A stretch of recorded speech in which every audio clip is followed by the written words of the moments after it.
A lot of my research in the last couple of years, and it's been even more intensely motivated during our remote sessions through Hmm. COVID, it has been around continuing to integrate making, but at a higher technological order into early design education. Hmm. Everything from doing it with your hands so you understand tectonics and material, but Hmm. really quickly with that, teaching mechanisms for translating that to the digital or vice versa so that Yeah. it's learned like simultaneously hand in hand. I think that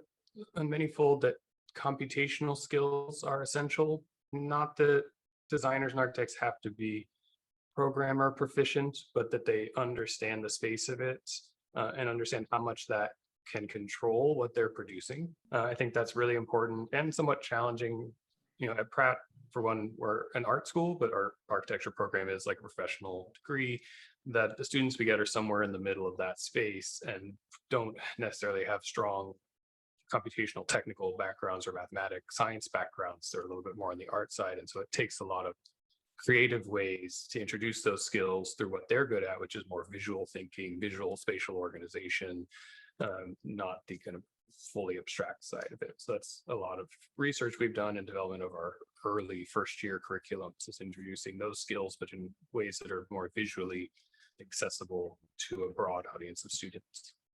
It's a very interesting question in some of what I do in teaching and coordinating representation. I think that it's hard to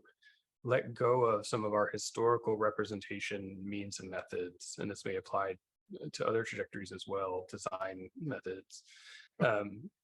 and replace them fully. And I don't think it's that our representation course, which on some hands is a technical, like how to draw, how to model, how to Photoshop, how to do all these things, is also a critical course that presents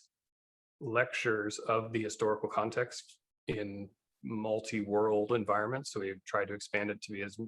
as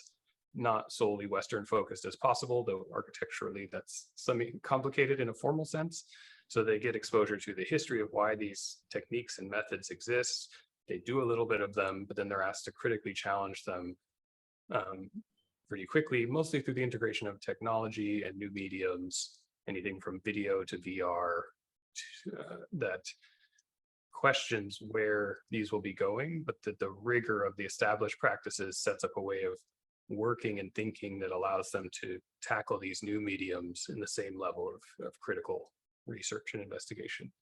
So I think it is that integration of technology at the core level, but not letting it be kind of completely separated or disconnected from what got the profession to where it is in terms of a very rigorous critical thinking practice that has high responsibility in society.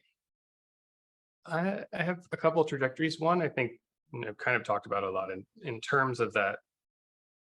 inquiry based look at technology and kind of a very critical integration of it, but also has to be embraced because there's kind of no way forward without it, but not forgetting um, where it came from and how it is a tool of automation or invention. The other side of it that's come up a lot more in the last few years in discussion and research that I take part of outside of the School of Architecture and within it is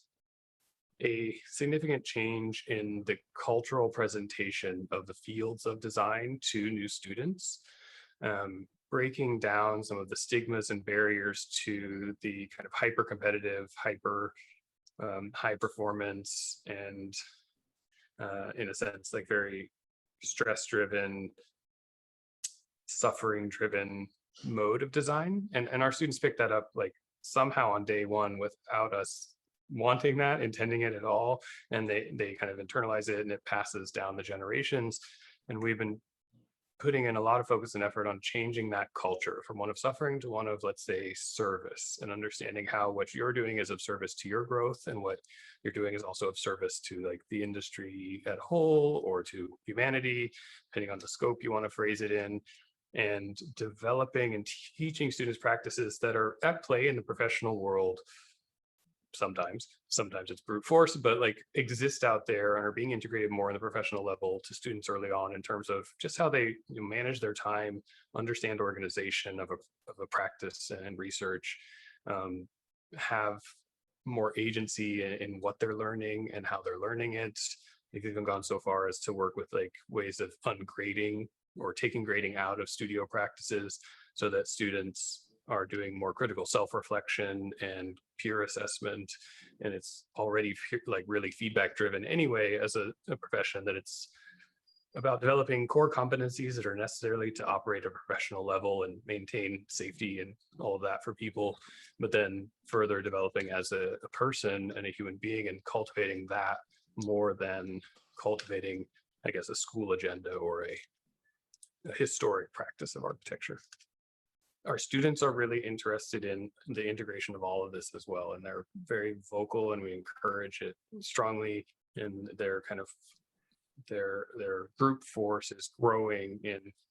having a role in defining their profession. And that's always something that I think us as faculty struggle with a little, of like, how much do a temporary cohort of students define the current pedagogy of a school, and balancing that to respond to the insights of a generation, and have that integrated with things that people in the profession also know kind of have to exist, at least for the foreseeable time as things change. And so that's a very productive space that I think all of us, many of us at Pratt are involved in.